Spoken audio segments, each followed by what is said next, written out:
Então vamos ver aqui. Então a próxima notícia, voltando ao tema cetáceos, né? Nada a ver com cetáceos, mas enfim, né? É só uma correlação que fazem, que é a questão do Rupessucus, ou Upessucus, né? Que foi um réptil marinho ali do período Triássico, tá? Que uma nova pesquisa supostamente revelou que ele seria um animal com hábito alimentar filtrador, né? Assim como as baleias têm hoje em dia. Tá? Então, o que foi o Upessucus ou Rupessucus, né? Ele então é um réptil marinho relacionado ali aos ictiosauromorfos, né? E os fósseis dele, ele não é um animal novo, tá? Ele é uma espécie que já é conhecida há muitas décadas, tá? Os fósseis dele foram descobertos nos anos 70, tá? Ele foi descrito em 72, se eu bem me lembro, tá? E ele viveu ali bem no iniciozinho do período Triássico, né, entre 249 e 247 milhões de anos atrás. E a ideia geral desse novo trabalho, né, que foi feito por aí por alguns pesquisadores chineses, é que ele se alimentava através de filtração, tá? O Pessucus não é um réptil marinho grande, tá? Ele parece grande nessas imagens porque tá comparando, né, com baleia e tudo mais. E a gente faz alusão, né, à filtração com animais de grande porte. Então a gente tem, né, as baleias são filtradoras, os maiores tubarões, né, o tubarão-baleia é o filtrador também. Tem evidências que talvez o Leadsichthys, né, que é aquele peixe gigante lá do Jurássico, também fosse filtrador, né? Então a filtração ele está geralmente relacionada a animais de grande porte. Mas o Pessucus ele era pequeno, tá? Ele devia aí ter, se eu não me engano, por volta de 1 metro de comprimento, um pouquinho mais, né? Então ele era um bicho pequeno, né? Mas ele teria desenvolvido essa característica, né? Se é um animal que ele já é conhecido há tanto tempo, por que, né, surgiu essa nova interpretação da alimentação dele? Porque até esse momento a gente não tinha encontrado fósseis do Upessucus, tá? Que que a gente conseguisse ver a cabeça de cima, tá? A gente só conseguia ver lateralmente, né? E não eram fósseis tão completos, e nesse trabalho eles fazem a descrição de 2 fósseis novos de Upessucus, né? Então, esses fósseis que vocês estão vendo. Então, o fóssil A, eu não vou lembrar agora o nome do fóssil, né, que tem o nome, né? Mas o fóssil A, ele é um fóssil praticamente completo, ele só não vai ter ali a ponta da cauda, uma ou outra estruturinha, mas ele está praticamente completo, né? E a cabeça está virada para frente, né? E o segundo fóssil, que é o fóssil de baixo, ele é um fóssil que é só metade do fóssil, ele vai só até ali os ombros, mais ou menos, só que você consegue ver a cabeça de cima, né? A cabeça está completa. Então é a partir da descrição desses 2 novos fósseis que eles fazem nessa redescrição da alimentação do Upessucus, tá? O Rupessucus, tá? Então aqui a gente tem, né, a comparação, né? Então daqueles primeiros fósseis, né, a gente tem a reconstrução de como seria a parte de cima do crânio desses animais. E aqui do lado a gente tem uma comparação do crânio desse réptil marinho com o crânio de uma baleia. Se eu não me engano, é uma baleia mink, tá? É o crânio de uma baleia mink que está ali do lado, né? Então, vocês veem que existem algumas semelhanças, né? Então, a parte de cima não é fusionada, ela é dividida, né? Ela tem essa abertura, tá? Que é característica, esse tipo de abertura em cima, ela é característica, a gente vai encontrar muito nos cetáceos filtradores de hoje em dia, né? Baleia mink, a própria baleia azul, tá? Elas vão ter essa fenda no topo do crânio, que, pelo que eles discutem no artigo, essa fenda ela ajuda a aumentar a área da boca, né? Então, esses cetáceos, né, como eles são filtradores, como que funciona esse processo? Eles têm que engolir água, então eles engolem a água com as presas, né? Com as presas deles, sejam ali pequenos peixes, sejam pequenos crustáceos, etc. Eles engolem essa água e depois eles têm estruturas filtradoras. No caso das baleias, são os que a gente chama de barbatanas, que são como, se vocês já olharam, são como vários pelinhos que elas têm, várias cerdas que elas têm dentro da boca.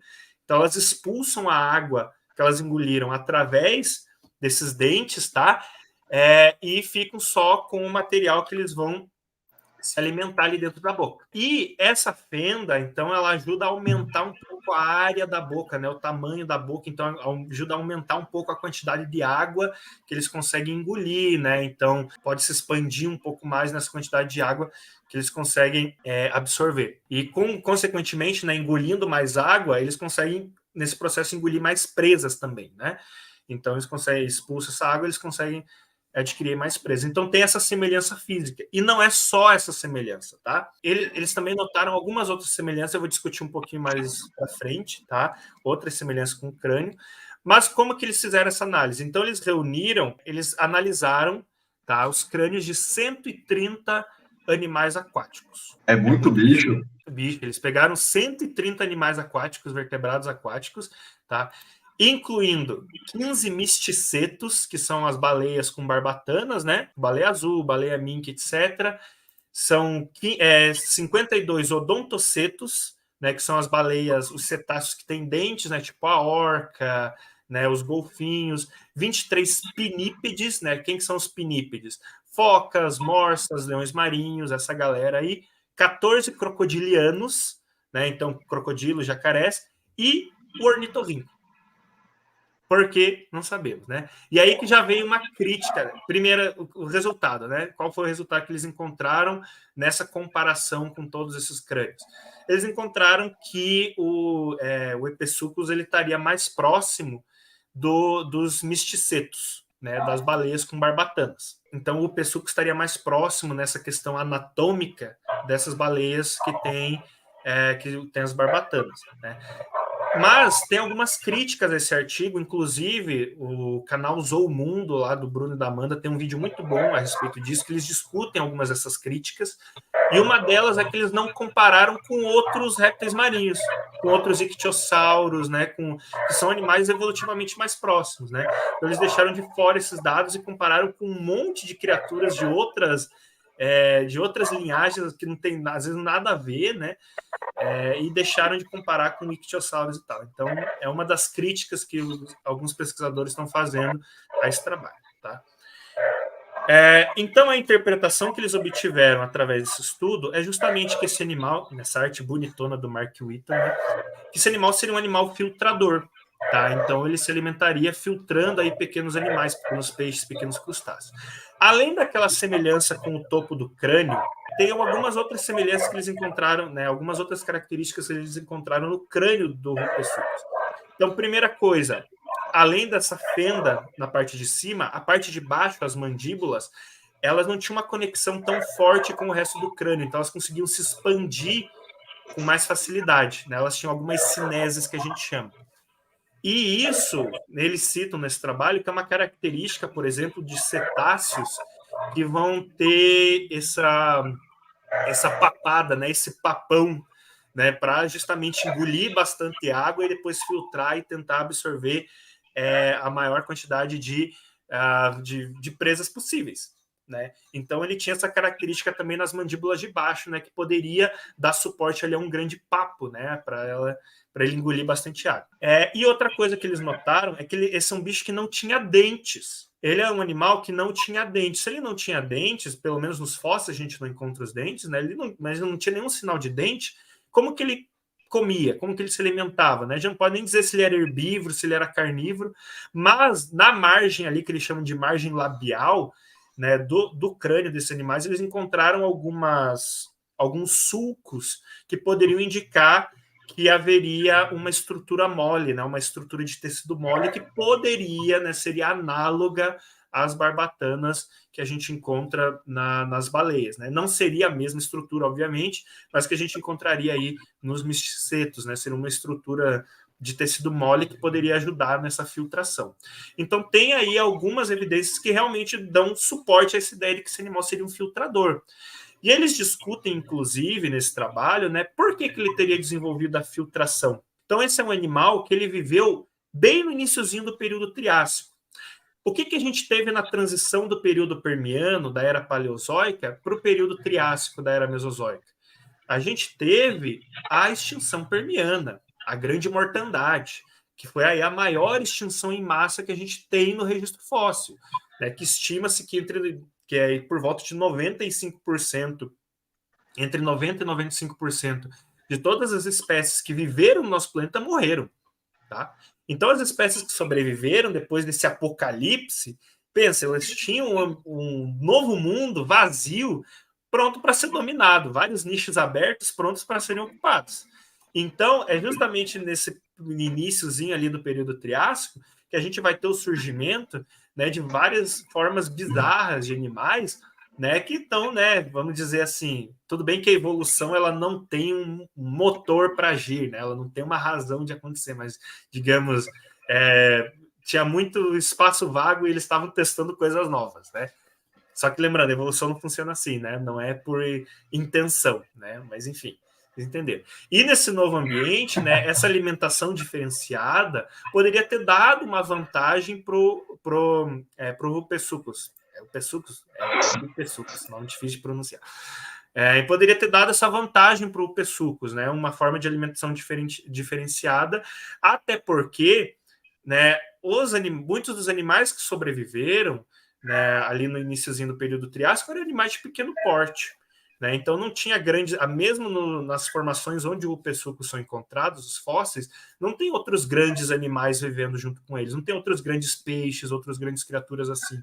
Então essa alimentação de filtração poderia ter dado uma vantagem para ele comparado a outros animais que talvez fossem, né, macropredadores, né, fossem predadores de grande porte, né? Então algo diferenciado. Inclusive fica aí minha dica, não, minha ordem para todo paleoartista que desenha evolução especulativa, façam o Pessuco gigante como se fosse um cetáceo, tá? Brincadeira, mas enfim. Né? E, cara, um negócio muito interessante, né? Eu não sei se tem muitos registros de répteis com essa capacidade, deixa eu ver aqui, acho que o pessoal citou... Eles falaram cetáceo, o Marco citou um cetáceo. Ah, um cetáceo.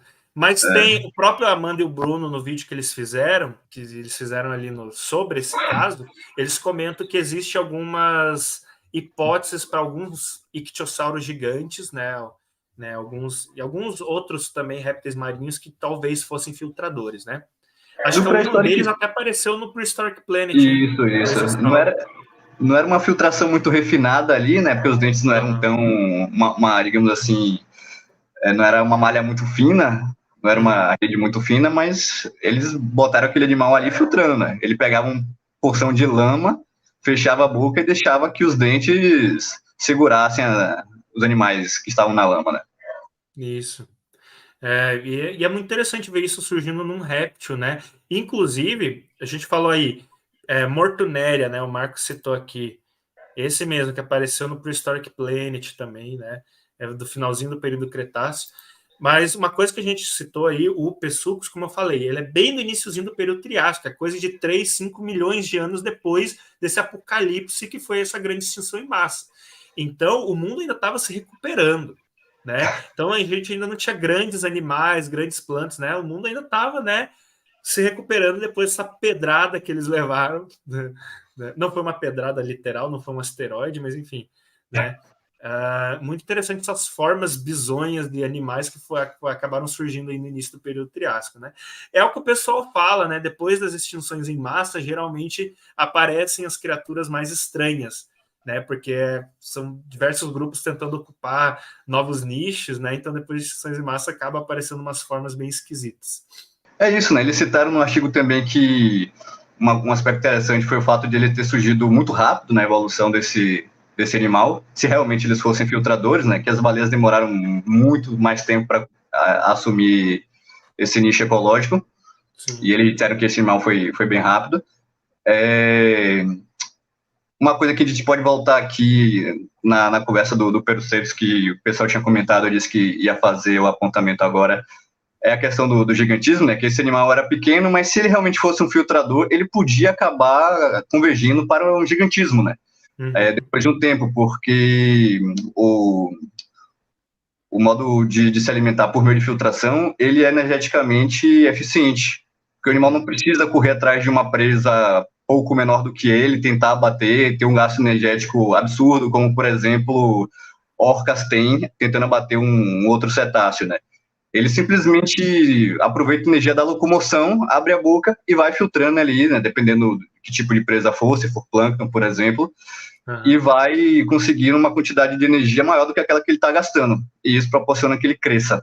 E também o tamanho acaba sendo fator seletivo para animais filtradores, porque quanto maior a boca, mais você consegue engolir, né? Então, é uma coisa alimenta a outra. É oferta de alimento fácil com um tamanho que propicia o maior consumo. Então, acaba que a gente tem animais filtradores que são grandes, tanto em cetáceos como, por exemplo, em peixes. Teve o Lidictus, como você citou, e peixes cartilaginosos, né? O tubarão-frade, o tubarão-baleia e as raias-mantas, que são as maiores raias do mundo, são todos filtradores. Então tem esse aspecto interessante. Outra coisa também então, que você... Só uma coisa. Então, veja, o Pessucus-baleia poderia ter sido real. Tá vendo? Poderia. Tava caminhando. Só uma coisa, eu não sei se você vai comentar sobre isso, mas outra evidência também é que eles falam um pouco da movimentação dele, que ele não seria um animal... Era isso que você ia citar? Que ele não era um animal que tinha muita mobilidade, então ele não deveria ser um nadador rápido. Tá? Então ele não seria um predador de perseguir uma presa agilmente, dar aquele estouro e capturar a presa. Né? Ele seria um animal um pouquinho mais lento. Né? Então... para filtração talvez fosse mais interessante, né? Inclusive, isso que você falou entra em contradição com a imagem que a gente está vendo aí do Mark Whitton. Que ele não veja isso, por favor. Mas algumas baleias, como as rorquais, né, que são a baleia azul, a jubarte, elas investem contra manchas densas de presas, por exemplo, peixe, crio, essas coisas. Isso tem um gasto energético um pouco maior, né, mas eles são animais mais rápidos.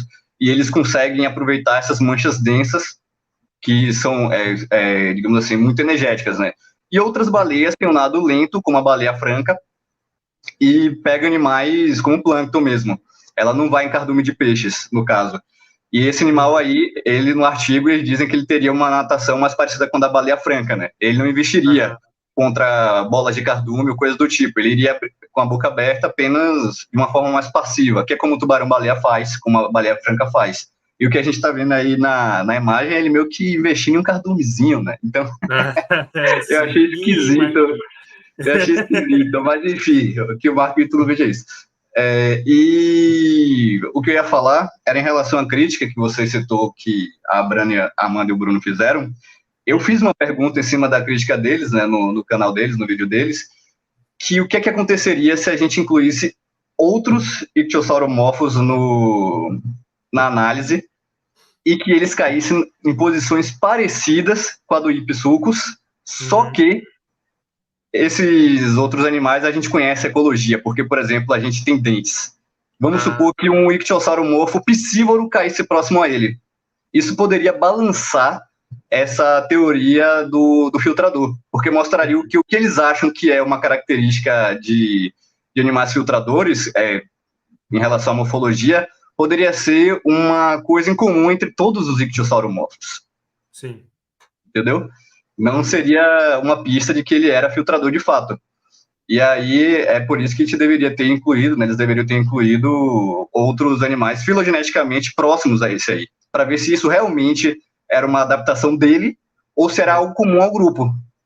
Porque pode ser que... Até os outros répteis marinhos ali que supostamente teriam filtração, né, como Mortonéria, eles poderiam ter incluído, não incluíram? Sim.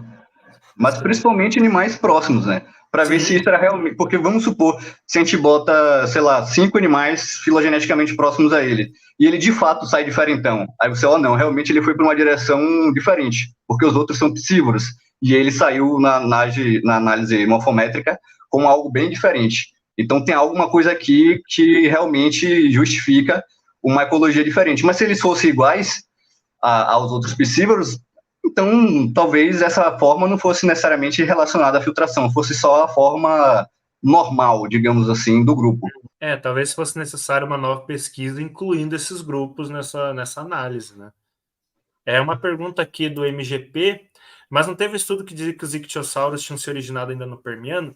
Inclusive, isso tem vídeo no canal, tá? Eu não sei se alguém viu, se você viu o MGP, mas Se tem um alguém vídeo, viu. agora não vou me Alguém lembrar com qual que é. certeza viu. Alguém viu, mas tem, eu não sei se você chegou a ver, mas sim, tem uma ideia, por quê? Porque encontrou-se um fóssil que é bem do início do período Triássico, que já é um ictiosauromorfo com todo aquele formato de ictiosauro, tá? Mas, tipo assim, ele pelas rochas que ele foi encontrado, ele seria da virada do negócio, sabe?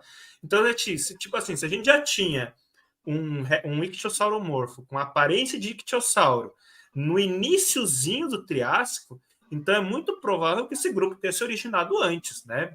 Na verdade, é provável não. Com certeza sim, porque isso não surge de um dia para o outro, né? Então, provavelmente esse grupo já deveria ter se originado no final do período Permiano. Criacionismo. O criacionismo, né? Deu a grande mortandade, surgiram os ictiossauros, né? Então, eles têm sim essa hipótese, né? Que fala que eles realmente surgiram ali no finalzinho do Permiano, já que a gente tem esse ictiosauromorfo que é praticamente da virada ali dos dois períodos, né? O MGP ele fez um outro comentário interessante, né? Que ele falou aqui, talvez ele se alimentasse por sucção. E de fato, né? Porque ausência de dentes não necessariamente significa um animal filtrador. E lendo seu comentário agora, eu lembrei de várias espécies de anfíbios. Várias espécies de anfíbios, de sapos e salamandras, eles não têm uma dentição robusta, né? E eles literalmente engolem as presas deles inteiras. Eu estou pensando aqui no caso de tetrápodes, né? Porque peixes é comum a gente ter peixes que se alimentam por sucção. Então, realmente poderia ser algo que esse animal fizesse. Vários anfíbios ancestrais, entre aspas, né? Na verdade, não eram anfíbios, né? Porque anfíbios não é um grupo monofilético. Mas, enfim, vários animais, como, por exemplo, alguns temnospondylos, eles não tinham esses dentes enormes. Tinham uns dentinhos, assim, mas é comum nessas linhagens de tetrápodes mais basais eles não terem tantos dentes. Eles engoliam inteiro mesmo. Então, realmente, isso poderia ser a ecologia desse animal. Poderia. Inclusive, eu tenho uma dúvida sobre isso, nessa questão de animais que se alimentam por sucção. O que mata a presa deles? É a sucção que mata ou o bicho é engolido vivo? Não corre o risco de abrir o bicho por dentro? Se ele ficar se debatendo? Não, ele é engolido vivo mesmo. Os sapos fazem isso também. É que se você já teve o azar de assistir vídeos daquele sapo Pac-Man se alimentando, eles literalmente engolem mesmo. Os garças também fazem isso, né? É muito comum aves engolirem o peixe se debatendo ainda. O mergulhão faz muito isso. Enfim, às vezes tem uma foto, né? Não sei se alguém do chat já viu, mas é uma enguia saindo pela lateral da garganta, né? De uma garça. A enguia morreu, né? No processo, mas às vezes pode acontecer. Já aconteceu também de uma lacraia, né? Engolida viva por uma serpente, cavar seu caminho para fora, e tem a foto dos dois animais mortos, né? A lacraia meio que saindo assim já da cobrinha. É um risco que esses animais que engolem a presa inteira podem ter, mas Poxa, que bizonho. Os caras engolem sem mastigar. O que mata é o susto, exatamente. É foda. Mas eu achei muito interessante esse negócio do Pessucos. Eu espero que seja verdade, né? Mas diante dessas críticas aí que está tendo sobre esse artigo, talvez vá passar por uma revisão aí, talvez a gente veja mais alguma coisa nos próximos anos, né? Vai saber, né? Eu espero que tenha. Eu acreditarei fielmente agora que ele era um filtrador, né? Acreditarei religiosamente, nada poderá mudar essa aparência na minha cabeça agora. Brincadeira.